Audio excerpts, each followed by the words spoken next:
जय हिंद दोस्तों। आप सभी लोगों का स्वागत है जय स्टडी न्यूज़ पर। और आज का जो हमारा ये संपादकीय है, ये आपके जीएस के पेपर वन, जहाँ पर आप लोगों को ये पढ़ना होता है कि महिलाओं का क्या रोल है समाज में, role of women in society, ये जो टॉपिक है। और हर बार महिलाओं से रिलेटेड जो टॉपिक है, उनकी समाज में क्या चुनौतियाँ हैं, क्या समस्याओं से वो गुजर रही हैं, अगर उद्यम उन्हें स्थापित करना है तो कौन कौन सी समस्याएं हैं, और भी कोई ना कोई टॉपिक हमेशा इससे जुड़े हुए जो मुद्दे हैं महिलाओं से, वो एक से दो प्रश्न हमेशा हर एक पेपर में आपको देखने को मिलता है। चाहे वो GS1 हो, चाहे GS2 हो, GS3 हो, या फिर नैतिकता वाला जो आपका पेपर हो, उसमें भी कहीं ना कहीं उनका एक इम्पॉर्टेंट रोल आपको प्रश्नों में देखने को मिलता है। तो देखिए, ये हमारे पेपर 1, 2 और इसके हिसाब से तो ये इम्पॉर्टेंट है ही। उसके साथ साथ आप कभी इंटरव्यू स्टेज पे जाते हैं या आप प्रीलिम्स में भी देखेंगे, जो सरकारी योजना है उसके लिहाज से भी हमारा ये टॉपिक काफ़ी इंपॉर्टेंट है। तो आज का जो हमारा ये संपादकीय है, इसको काफ़ी डिटेल में कवर करने की कोशिश की गई है। आप ये मान के चलिए कि यहाँ से आपको पूरा का पूरा एक तरीके से मेंस का मटेरियल ही मिल जाएगा, इतने डिटेल में हम चीज़ों को देखेंगे।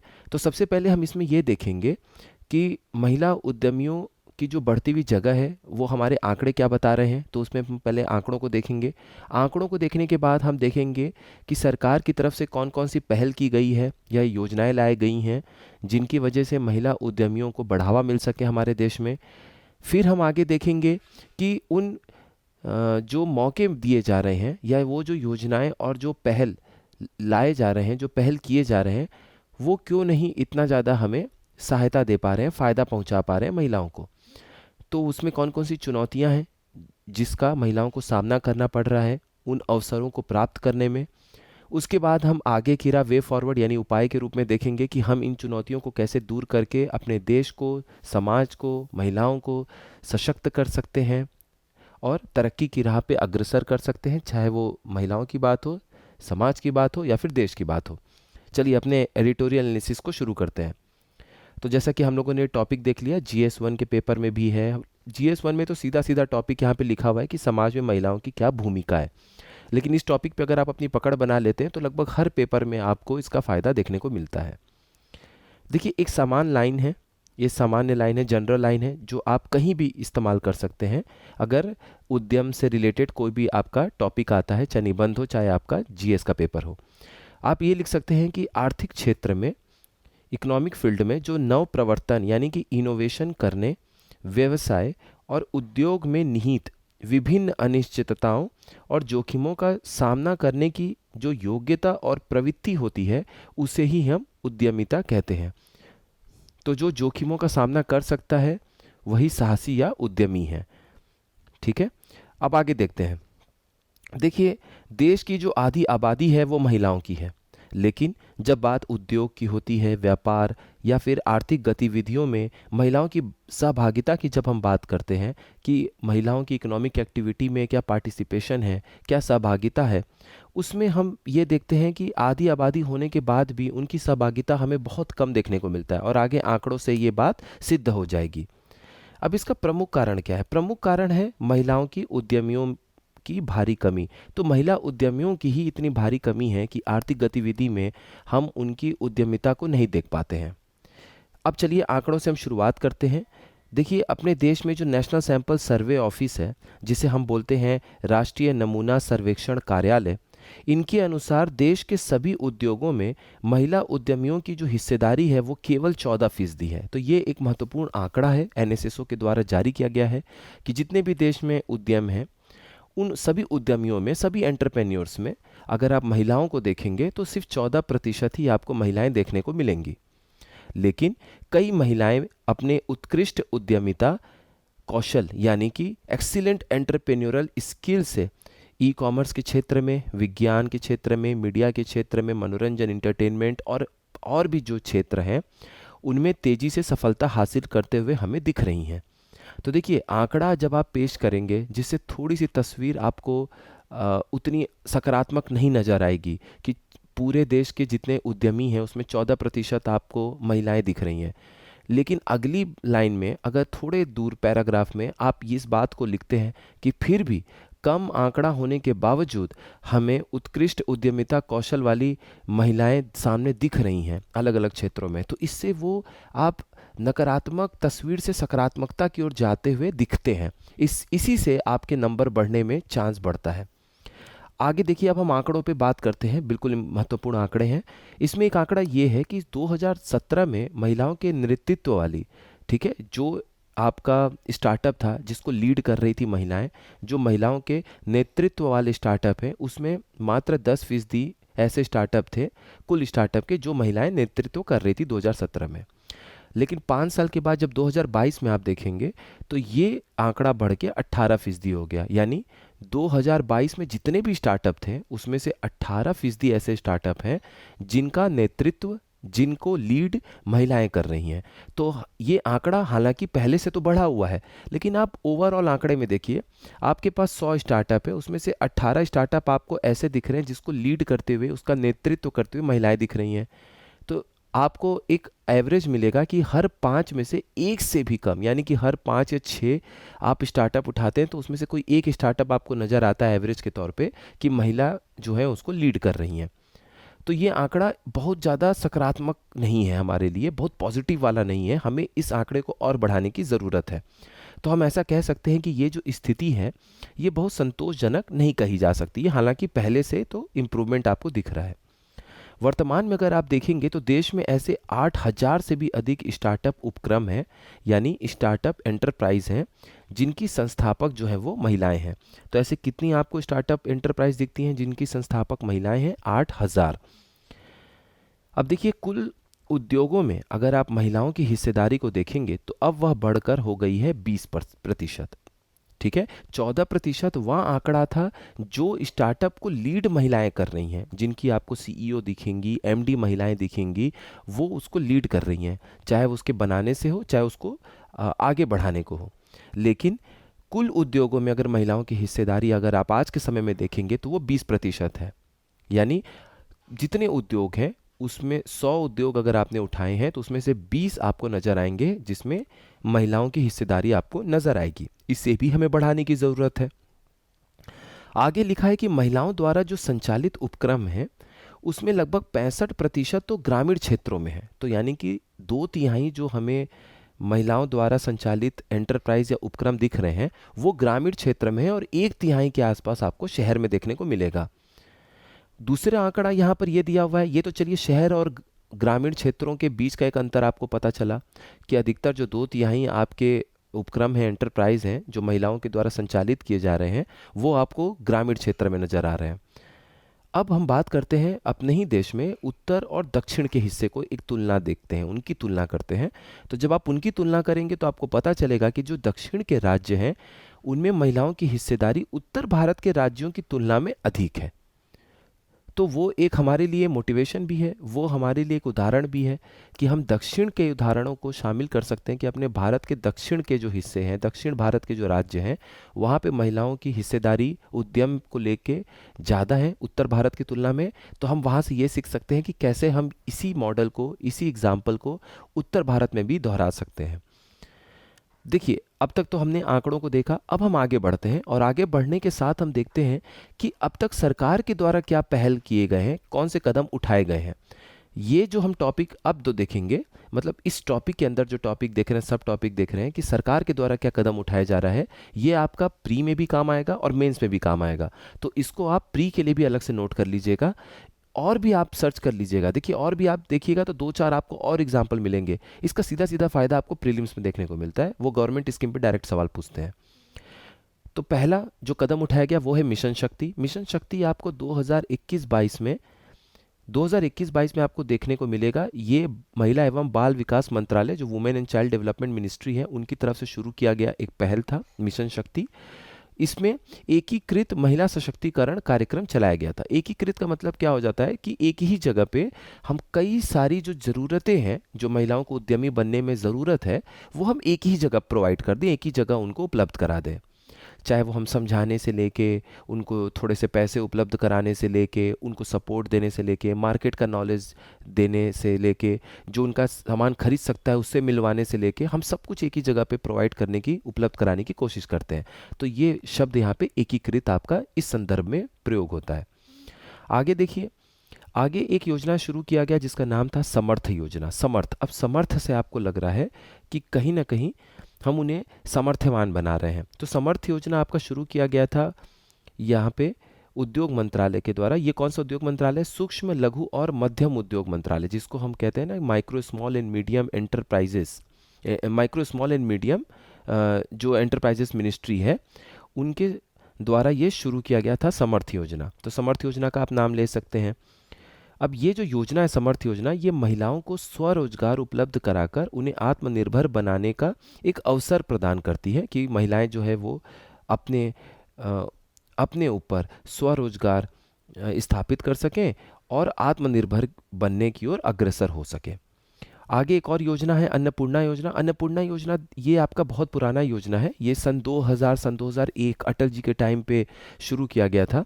अन्नपूर्णा योजना के अंतर्गत आपका जो खाद्य और खान पान के व्यवसाय में महिला उद्यमियों को 50,000 रुपये तक का ऋण उपलब्ध कराया जाता है। महिला विकास निगम जो है, जो महिला विकास निगम है, उनके द्वारा शुरू की गई एक उद्योगिनी योजना भी है, जिसके तहत गरीब महिलाओं को वित्तीय सहायता प्रदान करके उन्हें उनको उद्यम बनाने की ओर अग्रसित अग्रसित किया जाता है। देखिए, ये तो कुछ पहल हैं, कुछ सरकारी योजनाएं हैं जो हमने देख लिया। अब हम ये देखते हैं कि इससे लाभ किस प्रकार का हुआ है। एक तो देखिए लाभ हुआ है कि सुलभ तरीके से आपको पूंजी मिल गई, आसान तरीके से आपके हाथ में पैसा मिल गया।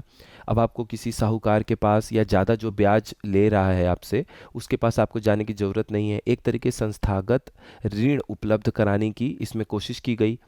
दूसरी तरीके से आप देखेंगे, दूसरा फ़ायदा है संभावित खरीदारों से आपको जोड़ा गया। आपको बोला गया कि आप कुछ बनाइए करिए, आप बना रहे हैं। अब महिलाएं बना रही हैं, उनको ये भी तो पता होना चाहिए कि इसका जब ये फाइनल प्रोडक्ट बनेगा, फाइनल उत्पाद बनेगा, तो हम इसे ले जाके कहाँ मार्केट में बेचेंगे। तो आपके पास संभावित खरीदार भी आपके पास होने चाहिए। उससे आपको एक तो मोटिवेशन भी रहता है कि चलो हम ये काम कर रहे हैं तो हमें पता है कि मेरा कल को ये प्रोडक्ट उत्पाद बिक जाएगा। दूसरी चीज़ें, उन्हें इस बात का भी अंदाज़ा रहेगा कि हमें अपना दाम कितना तक रखना है, ताकि वो जो खरीदार है वो हमसे वो चीज़ को खरीद सके। इन चीज़ों की एक आइडिया लग जाती है। उसके बाद देखिए, कहीं ना कहीं हमें देखने को मिल रहा है इन योजनाओं से, इन पहलों से, कि कौशल का विकास हुआ है महिलाओं में।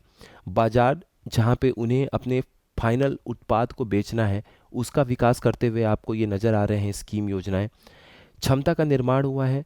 ये क्षमता, चाहे महिला उद्यमियों की बात हो या फिर महिला उद्यमियों ने किसी प्रकार का एक समझ जाइए कि कोई छोटी सी एक इंडस्ट्री स्थापित की है, ठीक है, उसको भी अगर आप उसका क्षमता निर्माण करना चाहते हैं तो उसमें भी कहीं ना कहीं विकास आपको देखने को मिलेगा। वित्तीय साक्षरता, जो फाइनेंशियल लिटरेसी जिसे हम कहते हैं, कि आपको बहुत सारी चीज़ें फाइनेंशियल लिटरेसी में होती हैं, जैसे बैंक से जुड़ी हुई जो आपको चीज़ें पता होनी चाहिए। उसके बाद आप डिजिटल युग में हैं, आपको पैसे का लेन देन और ट्रांजैक्शन करना है, पैसे भेजने हैं, हर वो चीज़ जो फाइनेंस, जो वित्त से जुड़ी हुई है, वो आपकी वित्तीय साक्षरता में है।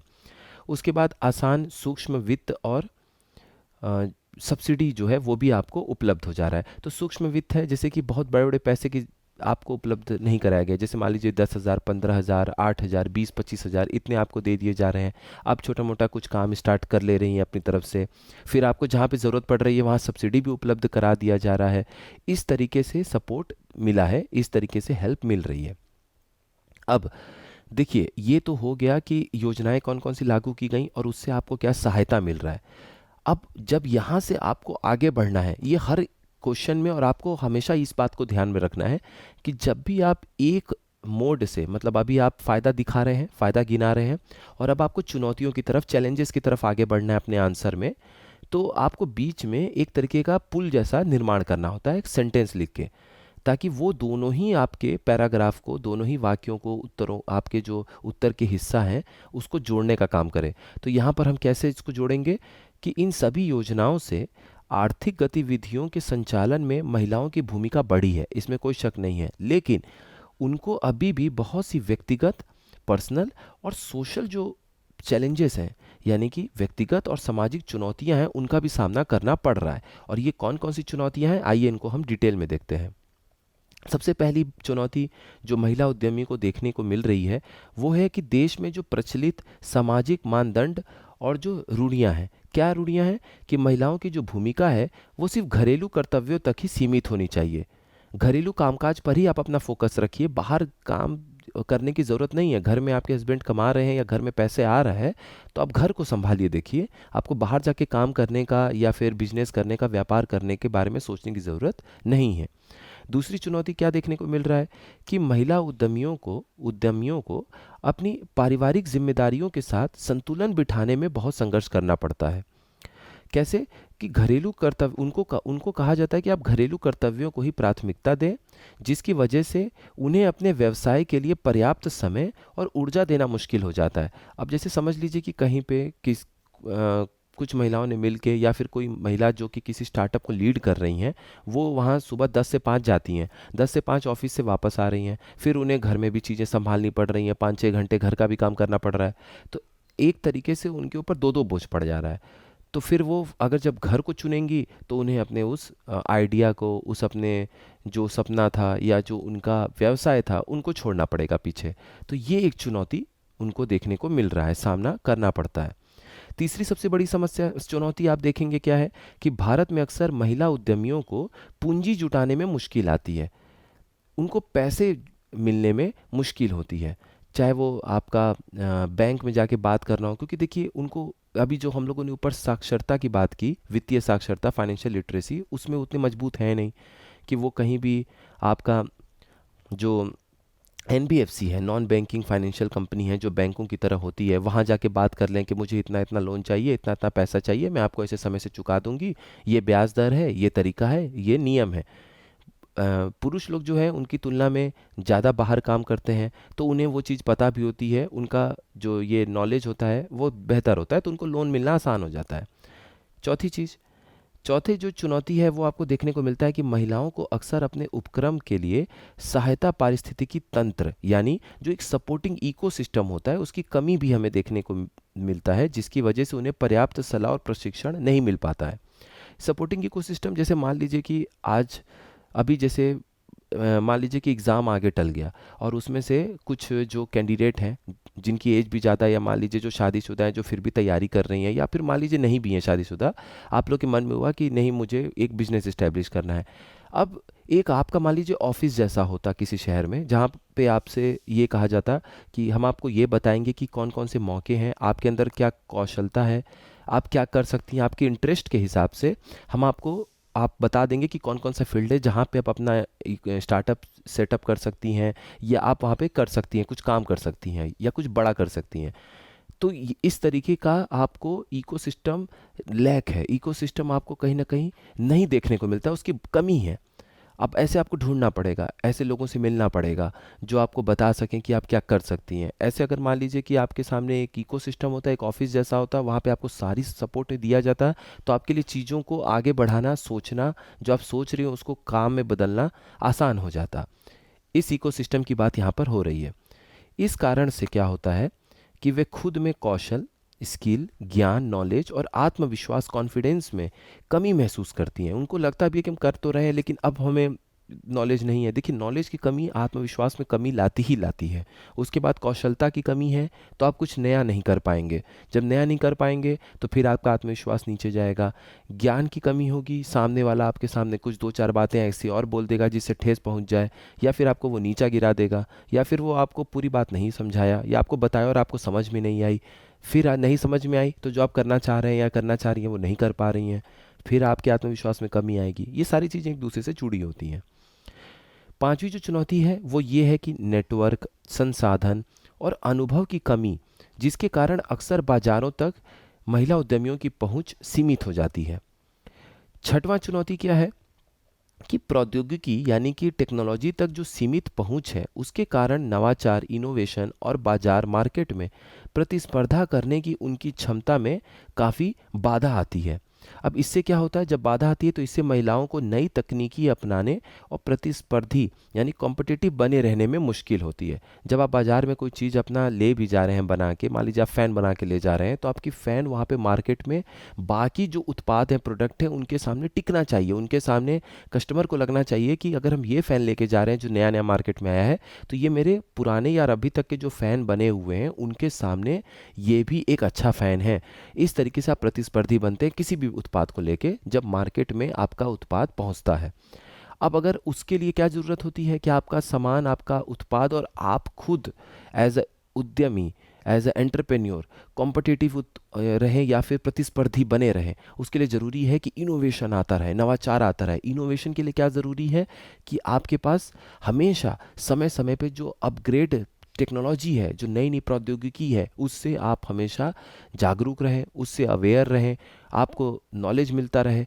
अगर उसमें कटौती हुई, अगर आपके नॉलेज में कटौती हुई, नए नए प्रौद्योगिकी के बारे में जो जानकारी है उसमें कटौती हुई, जो इनोवेशन है, नवाचार है, उसमें कटौती हुई, तो आप समय के साथ पिछड़ जाएंगे और प्रतिस्पर्धी नहीं रह पाएंगे, जिसकी वजह से फिर आपका मोराल डाउन होगा, आपका आत्मविश्वास में कमी आएगी, आप शायद आगे नहीं बढ़ पाएंगे। बात यह है। सातवीं जो चुनौती है वो ये है, जो महिला उद्यमियों को सामना करना पड़ता है, कि शीर्ष पर भी अगर आप देखेंगे तो महिला उद्यमियों की कमी है, जिसकी वजह से एक रोल मॉडल नहीं मिल पाता महिलाओं को, या महिलाएं खुद को उद्यमी के रूप में सोच नहीं पाती। उसके लिए उनको उद्यमी के रूप में सोचना एक मुश्किल हो जाता है। देखिए, हमारे पास एग्जाम्पल है तो हम सोच लेते हैं हमें टाटा जी की तरह बनना है, हमें इनकी तरह बनना है, हमें इनकी तरह बनना है। लेकिन अगर महिला उद्यमी किसी भी कॉरपोरेशन में टॉप पोस्ट पे कम दिखेंगी या उतनी नहीं दिखेंगी, तो बहुत सारी महिलाएं खुद को वैसे रोल मॉडल के तौर पे या वहाँ तक पहुँचने के सपने तक सोच भी नहीं पाती हैं। बहुत कम ऐसे लोग होते हैं जहाँ बिल्कुल नए तरीके से सोचते हैं कि यहाँ कोई नहीं पहुँचा तो मुझे पहुँचना है। लेकिन एक पहले से रोल मॉडल होता है, एक पहले से इंसान पहुँचा हुआ होता है, तो एक कॉन्फिडेंस आता है कि मैं भी वहाँ पहुँच सकती हूँ, मैं भी वहाँ तक जा सकती हूँ। इसमें कहीं ना कहीं कमी देखने को मिलता है, क्योंकि टॉप पोजीशन पे महिला उद्यमियों की कमी है। तो हमने चुनौतियां काफ़ी देख ली, समाज में क्या क्या महिला उद्यमियों को सामना करना पड़ रहा है। अब हम आगे की राह और उपाय के साथ अपने इस चर्चा को समाप्त करेंगे। देखिए, महिला उद्यमिता की आवश्यकता जो है वो देश के सिर्फ आर्थिक विकास के लिए ही नहीं है, बल्कि जो ये व्यापक स्थापित लैंगिक असमानताएं हैं, जो जेंडर इनइक्वालिटी हैं, इनमें कमी लाने के लिए भी एक शक्तिशाली उपकरण, पावरफुल टूल है महिला उद्यमिता, यानी कि वुमेन एंटरप्रेन्योरशिप। हम महिला उद्यमियों को बढ़ावा देंगे, इससे समाज में जो भी सोच है, जो भी स्थापित एक आप बोल सकते हैं कि कुरीति नहीं बोल सकते, आप बोल सकते हैं कि एक स्थापित जो सोच है कि आपका आपका जो काम है वो घरेलू काम तक ही सीमित है, आपका अधिकार यहाँ नहीं है, आप वहाँ नहीं पहुँच सकती, आपकी क्षमता पे अगर कोई सवाल उठाता है, तो उसको बदलने के लिए एक पावरफुल टूल के रूप में, एक शक्तिशाली उपकरण के रूप में महिला उद्यमिता को पेश किया जा सकता है। परिवार के जो पुरुष सदस्य हैं उन्हें अपने द्वारा पर्याप्त सहयोग और प्रोत्साहन देने की आवश्यकता है, ताकि महिलाएं स्वयं अपने में नवाचार और जोखिम उठाने की क्षमता का विकास कर सकें। जब आप किसी के साथ खड़े होते हैं, और ख़ास तौर पे जब परिवार का सदस्य आपके साथ खड़ा होता है, तो आपको खुद एक आत्मविश्वास जगता है कि मैं चाहता हूँ या मैं चाहती हूँ इस जोखिम को उठाना, मैं चाहती हूँ इस नवाचार को अपने साथ मतलब सीखना, मैं चाहती हूँ कि मैं, और आप मतलब अगर आप 2 कदम उठाना चाहेंगे या चाहेंगी तो आप 5 कदम और उठा लेंगे। अगर घर का सदस्य आपके साथ साथ में खड़ा है, एक अलग हौसला मिलता है, कॉन्फिडेंस मिलता है, आत्मविश्वास मिलता है।